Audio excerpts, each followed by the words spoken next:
Welcome to For the Love of Books, a podcast by CultureNL Libraries. Hi everyone, welcome back to the CultureNL Libraries podcast For the Love of Books. My name is Chris Wilson, the E-Services Librarian for CultureNL, and I am joined today with one of our Open Learning Officers, Hilary Petrie from Motherwell Library. Welcome to the podcast, Hilary. This is your second time. Welcome back. Good to be back. Thanks very much. And the reason why we've got Hilary today is that we are going to have a kind of learning-focused episode today, and I think we might call this one Time to Learn, I think. So what we'll do is we'll have a little chat about things that's changed for the kind of Login to Learn team, the Open Learn team, due to the lockdown and the kind of reopening and changes to procedures and things like that sort of stuff. So we'll have a wee chat about that. Also, we kind of talk about what new things we've started and things like that sort of stuff since then too, and a little bit of chat about books at the end as well. So a little bit of everything in this episode. I'm going to put out a disclaimer right now that I do have a bit of a cough. I am, however, COVID-free, so I have been tested and I'm all good. But I apologise now if I do cough, and I will do my best to edit them out later afterwards in the episode. So bear with me on that one. But we'll get started anyway. And so let's just kind of go in and kind of, Hilary, can you give us a little bit of an idea of what's changed due to lockdown and reopening and things like that for an Open Learning Officer for the CultureNL Libraries? What's changed for your role? I think I want to say everything and nothing. Nothing in that we're still here and able to help people with some ways they can use IT. Mm-hmm. The way we do it has changed quite drastically. If you walked into any of our 4 Login to Learn centres previously, so in Coatbridge, Cumbernauld, Motherwell and Wishaw, you would have been able to get somebody to help you with devices or with whatever you were looking for online, a whole range of things, like courses and such like. And almost all of that would have been face-to-face, which is where things have had to change. Obviously, with lockdown, we were in a position where none of the libraries were open, none of the centres were open. And so we moved a lot of what we were trying to do online. And that's included being able to take people through courses online as well. So we have always offered the ECDL computer driving license qualification, which is a great way to be able to show that you kind of got a base core skill across Microsoft Office products, and great for employability. For those people, those learners who were already with us, who had access to their own computer, we've been able to keep them learning. And thankfully, the awarding body eventually gave us permission to do remote invigilations, so we can actually get people through. And just this morning, actually, I was speaking face-to-face with a member of the public who'd become a learner with us during lockdown and has worked through all the modules, and I was just handing over her certificate this morning to her, so she popped in to pick that up. Fantastic. Which was really, really great. So we've had people manage to keep doing that sort of thing. Unfortunately for some other learners, they've had to kind of put a little pause on things right now if they had been relying on coming in to use our IT to do it. Yeah. So we're kind of looking at ways where we can maybe try and get them back online. We've also spent a bit of time with people who are maybe not so familiar with their mobile phones or tablets, or who've maybe had family and friends purchase them something to use. And if they were a library member, quite often people would come to us and sort of say, the grandchildren got me this, can you help me out? Or conversely, the grandparents bought me this and I haven't a clue what I'm doing. There's no age barrier in here, just something. We've done a little bit of that. It's a bit harder to do when you're talking over the phone with somebody and you can't see their screen. Yeah. But we did that, and the ones that can stick with me on that, we're doing that to try and get members of our book clubs up and running so that they can participate in online book groups. Yeah. We're taking, as you'll have talked about before, we're taking our book groups by and large online. if possible. And I think that's worked. I think it has worked, and I think it's been quite good for the club members to kind of get back to kind of chatting about books in some way. Yeah. So it has been a kind of success, I think, in bringing that online. I think lockdown generally has actually shown just how core basic IT skills are now. I don't mean to be able to sit down and type on a keyboard or anything like that. I mean actually to be able to connect into the web or online somewhere, and to be able to use apps, particularly on phones and tablets. Because when we talk about lockdown in general, or our experiences over the last 6-7 months, can you imagine if this had been 5 years ago? And streaming hadn't been what it was. I think it would have been vastly different. Yeah. But what we have to remember is that there's a whole lot of people who haven't had that kind of experience of being able to stream things. You just haven't had Wi-Fi provision at home, and have previously relied on other sites to use it. So I think it's probably woken a lot of people up to the importance of some of these skills. And people who didn't want to know previously, having to come back and say, actually, can you help me out a wee bit with this or that? So I think for us, it has changed in terms of our sites. As with everything else, we're obviously socially distancing, and so there are fewer devices available in terms of desktops, or in Motherwell's case, laptops. We also have had to, because there's fewer devices available, we've had to put a time restriction on just now as well. That also just means that people are not inside for too long as well. So put your mask on, come into the library, sanitize your hands, come in and see us. Drop in, or you can book ahead of time. Quite often it might be a good idea just to phone into your centre ahead of time and book in. That way you can decide that there's a device for you when you get there. Yeah, and there is still PC access as well at Bells Hill and at Kilsyth as well, which are both reopened as well. So you can still access PCs there too. And just a plug for the fact that in Motherwell, although our building is covered in scaffolding, and we have had to move Login to Learn off the top floor, so the PC access is on the ground floor now. And it is open, absolutely. It sometimes doesn't look like we're open, or so I've been told by a couple of learners, but we are there. We're there to welcome you. And yes, we've had to make some significant changes in Motherwell just now, just because of the work that's ongoing. But all will be good when we get to the end of it, and we're still offering stuff. Yeah, it shall all be worthwhile in the end. That's it. Yeah. So what kind of challenges how's the challenge been to exploring sort of these new ways of working from a kind of learning perspective? You kind of touched on things like, can we do the invigilation via kind of remotely and things like that sort of stuff. So how have the challenges been in that? Like, has there been anything specific? The challenges have come down to learning to use so many different types of software. Yeah. And new programs. I don't know about you, but in March, even beginning of March, I don't think I really knew that much about Zoom.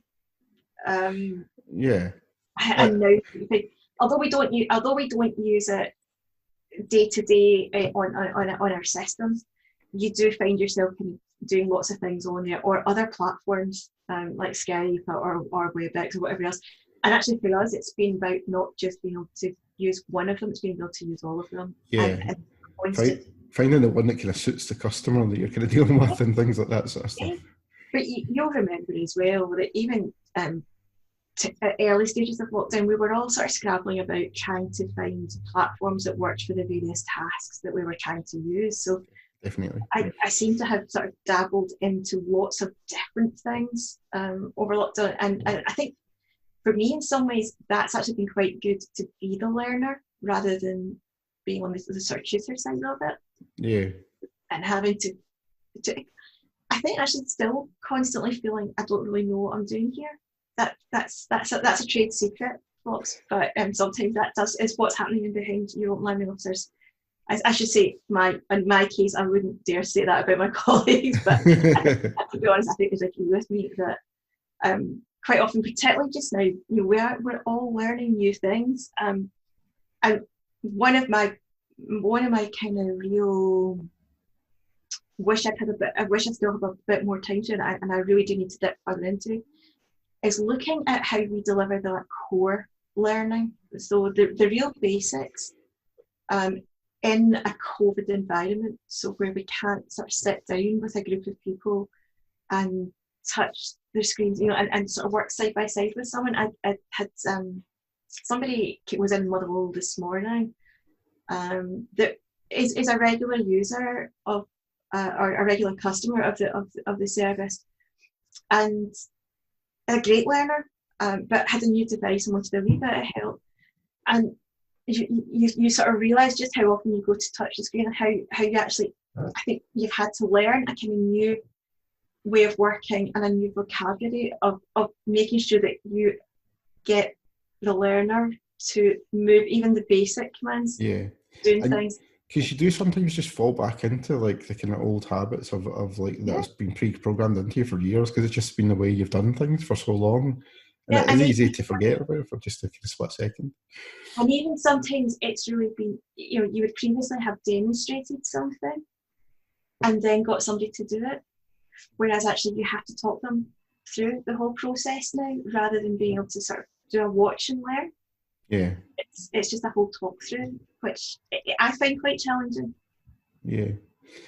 Talking about new learning experiences, we have recently set up a MOOC Club on Facebook. And that MOOC is MOOC. So it's not a book club, it's a MOOC club. And how do you want to tell us a little bit more about what a MOOC is? Okay, so a MOOC is a massive open online course. I think I've got my O's the right way round. Some combination of them. So for several years now, there have been learning platforms that offer short courses, often on a huge range of topics. And with all the book clubs that I was kind of very aware of and running around, they're all very much fiction based. And from a learning perspective as well, I thought it would be really good to get people engaged with a bit more learning of whatever. Not necessarily, we do a lot of work about learning how to use a device, or how to perform a certain task, or how to go and start looking up your family history, that kind of thing. But I'm always very aware that there's an awful lot more, almost like the non-fiction section of a kind of real. I want to say real library, and that's not what I mean. Typical library. Yeah.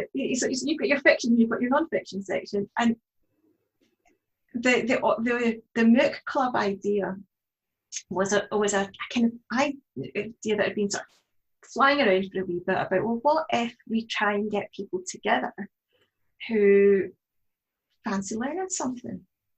And had it been pre-COVID, we would have had, one of the training rooms, we'd have got people in at the same sort of time, we would have had a blather and a cup of coffee together and tried to work through a course, together. I don't know about you, but I'm very good at, I can go and start a course, but if I don't have somebody kind of holding me to account, kind of pushing me along, I'm awful. I get diverted and I never get back to things. So I know from speaking to people, there's quite a lot of people in that world. So it was a kind of, well, what if we try this? So what would it be now, about 6 weeks ago? Yeah, well, we launched it during Adult Learners Week this year, so that it was during that week that we launched it, and so it must be just over 6 weeks, I think. So one of the big providers of MOOCs is OpenLearn, which is the Open University. They make an awful lot of kind of extracts from courses of their undergraduate degrees, or just bite-sized learning. So yeah, because the Open University is quite off-putting, because you sort of think, oh, it has to be at degree level. It's not. They have a lot of fabulous resources in there, and things that, had you been in one of our sites, we were talking, it's the sort of things that actually we might have directed people towards as a way of picking up even just some numeracy and literacy skills, or a little bit of interest in a particular topic. So we picked up one of those to start with, and I had great fun going through looking at all the free courses that were there and trying to narrow it down to something that might appeal across the range. But I had to sort of thought something that I feel a little bit comfortable starting off with, rather than throwing myself completely in at the deep end. So we ended up with a course which sounds really formal, as an introduction to data and information. But actually, it's really just looking at what happens, what is data, what is information, and what happens really with that kind of,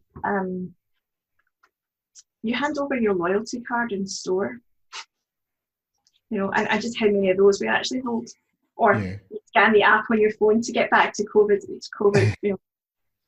back into that world. How much information is held? What's done with it? How do they use it?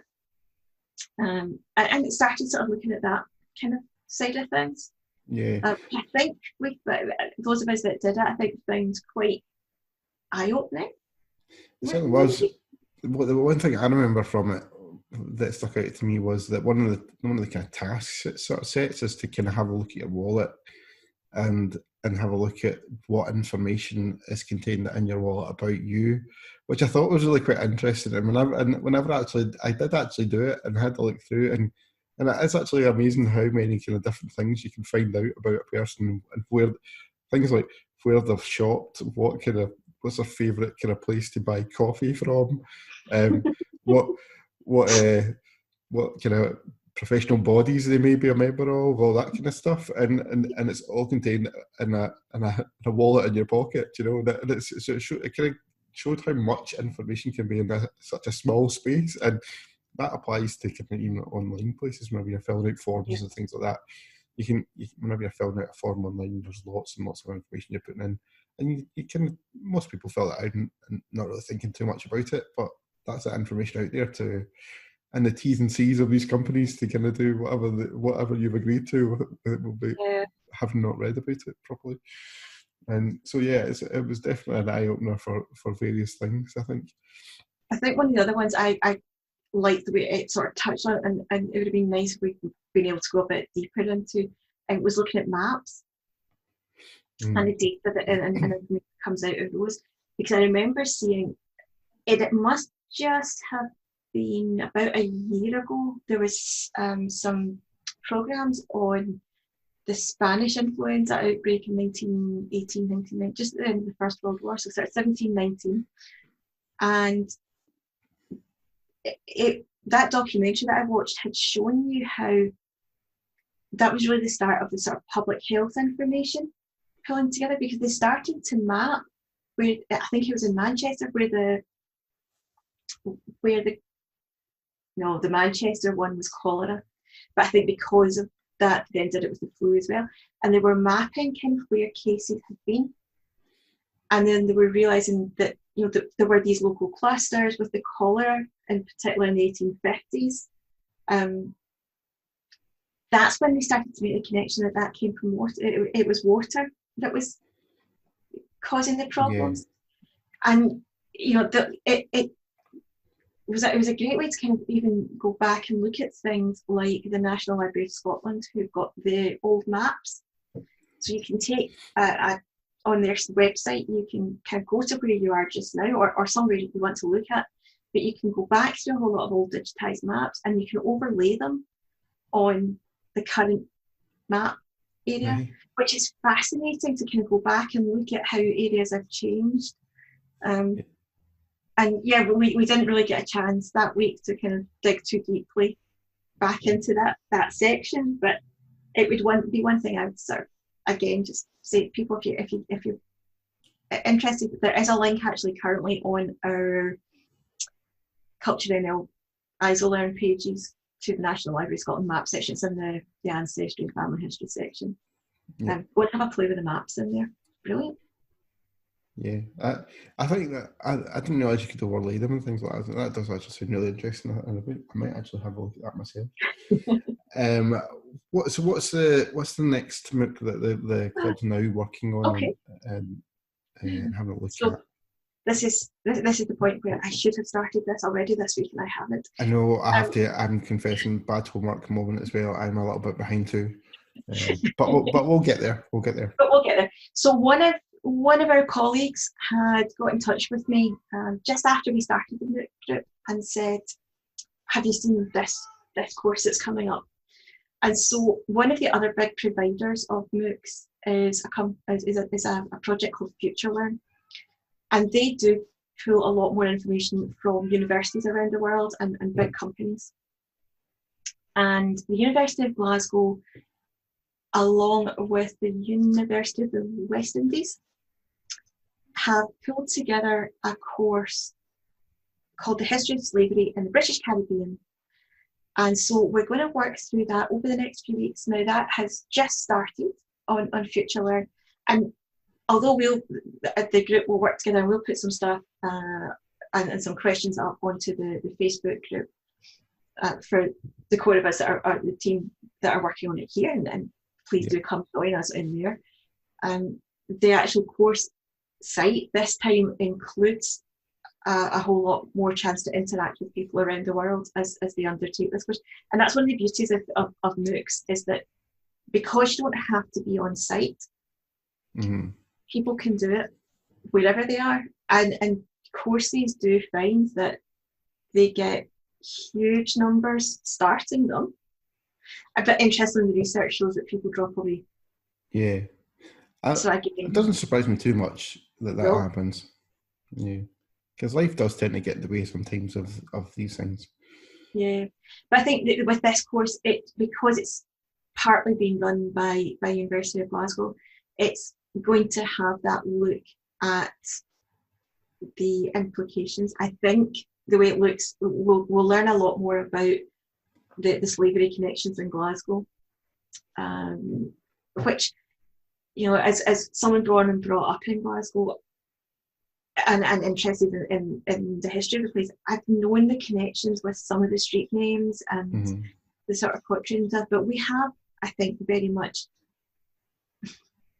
brushed it under the carpet a bit. Yeah, glossed it over a little. Glossed over it. We were all very good and here's what was going on. I think this is a great chance to kind of look at a subject that's really getting a lot of attention just now, and to have the chance to find out a bit more about the history that we think we know about our city and our country, and pick up also the sort of West Indies connection a lot more. It'll be really interesting to see what the staff that are involved from that end are putting into it too. So I'm just looking at it as we're speaking, and it could be interesting because there could be two very different perspectives. The fact that it's two different kind of sets of universities that are putting it together. Maybe two different kind of viewpoint things. I think as well, that's again where the whole MOOC thing really, this could really play into here, because it's a worldwide audience. Yeah. You're also, you're not limited to the conversation that takes place within a very close cohort of learners. Yeah. That if you engage with the online communication that goes on with it too, then I'll be interested to see what comes of it. Although, Chris, I'm realising we've got a lot of homework to do for yeah, I know. We will have to catch up quite rapidly, I think, on what's happening. So, to the current MOOC Club members, we do completely apologise, but we will catch up and be ready for whenever we get to chat. And we'll start to kind of work out the dates for the next set of live sessions for the MOOC Club, but we will get that sorted soon, hopefully, and get that back up and running soon too. Yeah. I think one of the things we're keen to do though with this one is actually try and get a lot more questions just out on the Facebook group, a lot more discussion going on there. Yeah. So that if you can't make the live sessions, you can still participate in this. Yeah. And look to engage with it. And if this isn't the topic for you, keep an eye on it, or make some suggestions. Go and have a look at what's out there. Yeah. Something that you particularly like to do. Yeah. So let us know. Yeah, and that's the thing. It is about kind of learning when and if you can. If you can make the live sessions, then fantastic, and we can have a good wee chat about the stuff. If you can't, then the beauty of the Facebook group is the fact that you can post about anything that catches your eye while you're kind of learning, kind of get sort of people's perspectives on it or thoughts on it and things like that sort of stuff at any point. So we would definitely encourage anyone to kind of write anything, any kind of comments or whatever they want about the MOOCs in the club when they want to. It's not just a case of like the only people who can start a thread is myself or Hilary. You guys can kind of fire in questions or start threads and things like that sort of stuff too. So feel free to do that if you do come along and join. And also just to the current members too. You don't just need to take our word for it about how fantastic the MOOC Club is. We do have a short soundbite from a library member who is already part of the group. So we'll put that in here for you to hear what their thoughts on the MOOC Club is. The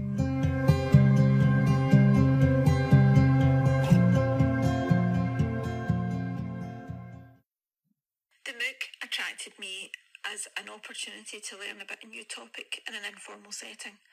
It was also a way to meet new people during lockdown as you get together virtually to discuss what you've learned. The topics are really varied, which means there is something for everyone, and I look forward to exploring subjects that I wouldn't usually consider.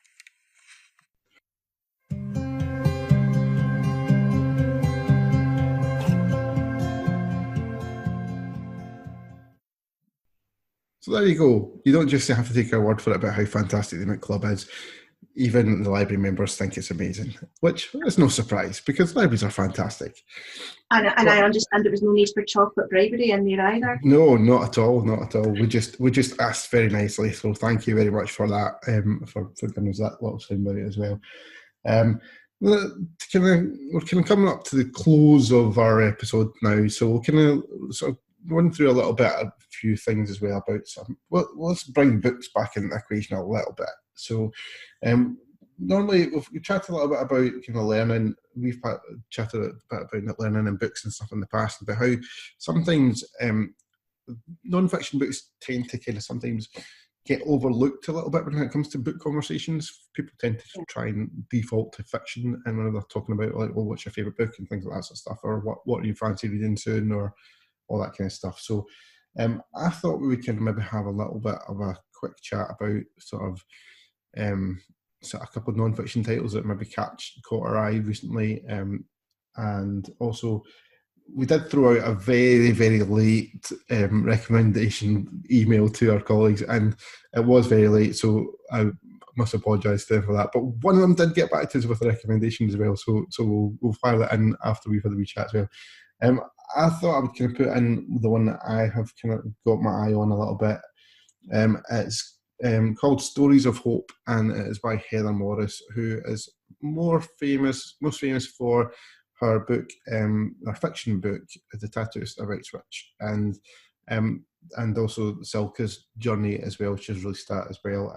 And Stories of Hope is a non-fiction book. It's her experience of basically researching those books and learning about the kind of listening to other people about their stories and how to then kind of put that into words, make it into a book. And I just thought that was such a really interesting thing because I think listening is a skill that everybody has, but some people use it much better than others, and kind of that sort of researching skill for kind of doing a kind of a book like that sort of thing, or kind of it's definitely a skill that you need to kind of have kind of hone to a kind of fine art, I would imagine, to kind of get the words across. And obviously the Tattooist of Ipswich, which is a fantastic book on its own.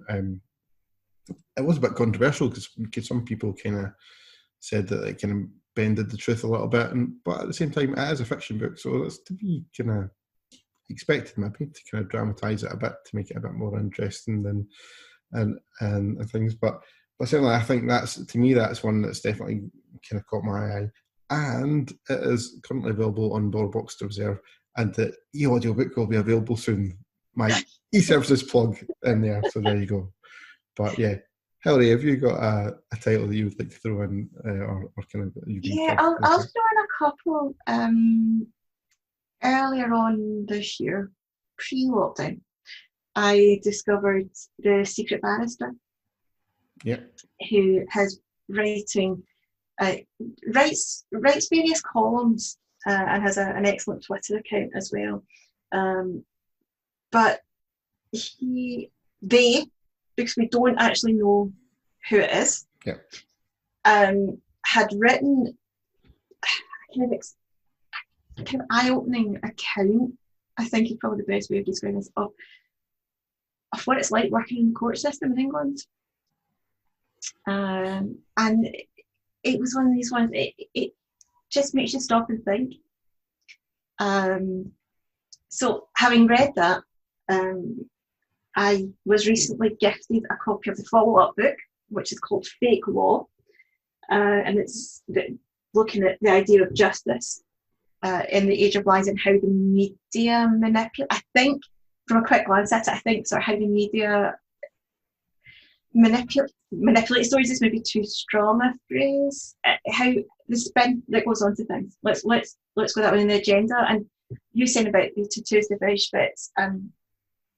I remember when I was doing history and studying that, one of the hardest things I found I had to learn in first year was this idea that history is not black and white, and events are not black and white, and everything's in that kind of shades of grey in the middle, and it depends on how you're looking at it, and the unconscious bias you possibly bring to it. And I think it's to me, it starts all sort of tied back to the MOOCs we've done actually already. So that's kind of one set. I think I might have spoken about this last time because it's been on the. I'm slowly working my way through this pound for ages. I've hit another one of these. I just can't read phases. But it's called Invisible Woman, which is,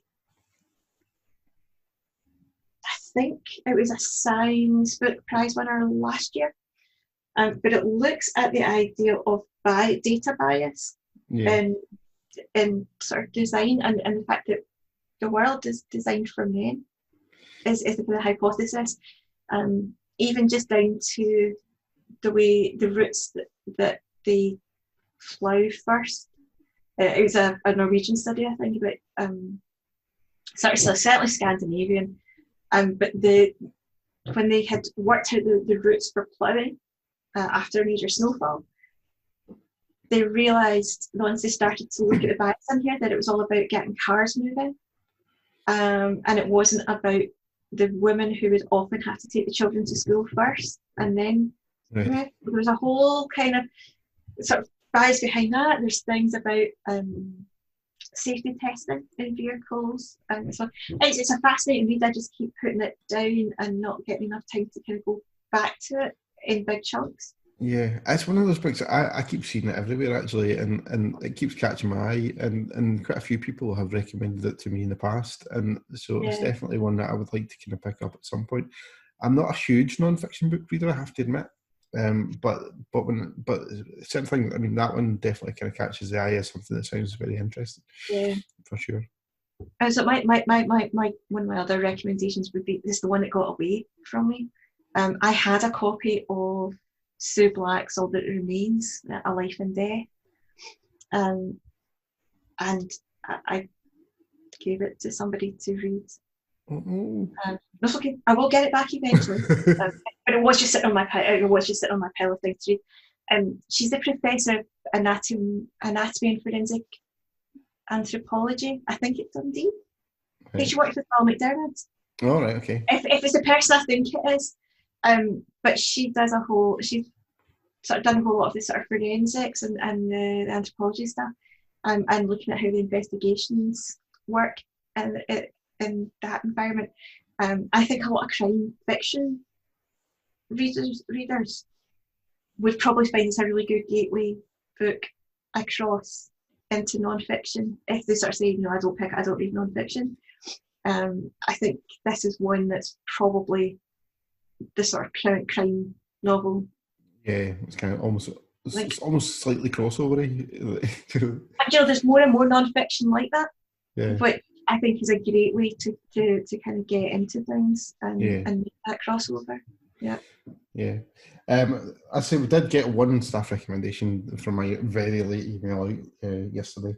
And it is from the customer service librarian up in Cumbernauld, Gillian.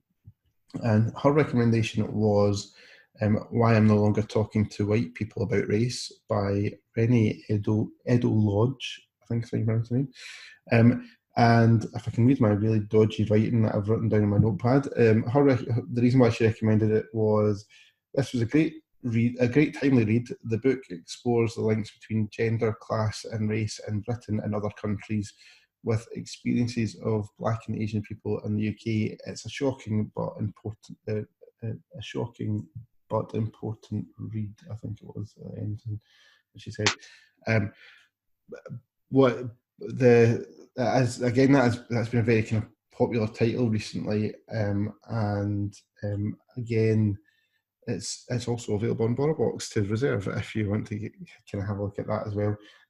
I think that with non-fiction, I think it's one of these things that is things that that's kind of can be quite important to what's happening in the world at the time, as what kind of ends up being kind of very popular and very kind of well claimed and things like that sort of stuff.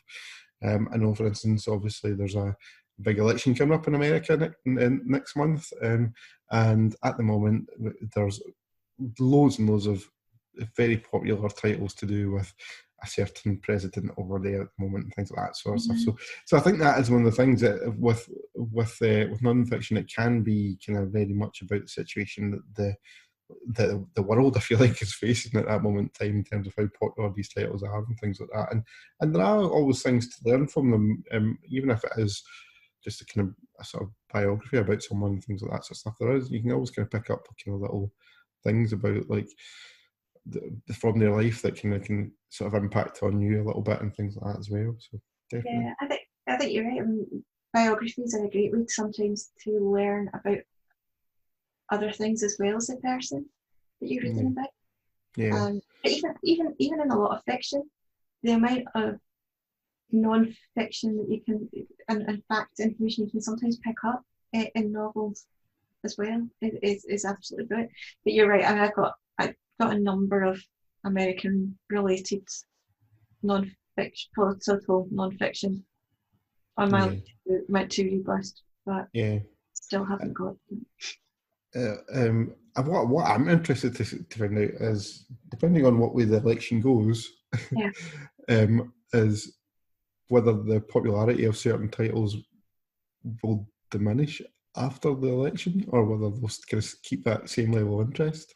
It'll be interesting to see, because some of them on BorrowBox at least have got quite lengthy kind of waiting lists, and okay, depending on obviously how that election goes, it might be interesting to see how that kind of affects the popularity of those books, which will be an interesting kind of sideshow of the results from us.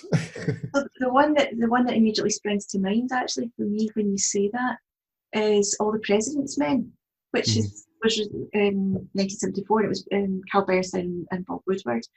Not that I'm making any connections to anything that any of them may have written recently, but there's one that has never really gone away from the kind of classic non-fiction political reading list, I would suggest.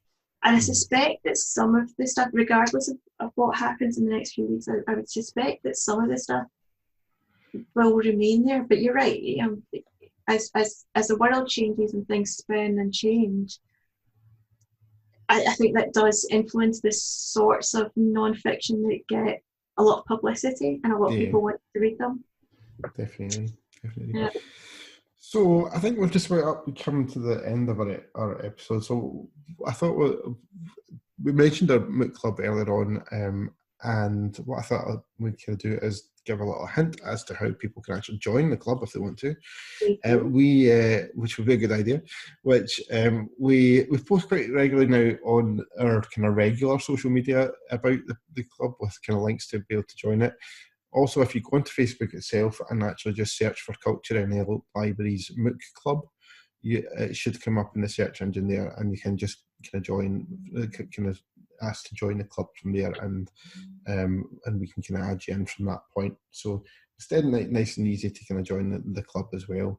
And we're all friendly, and we'd love to see you there. So it would be fantastic to kind of get you in.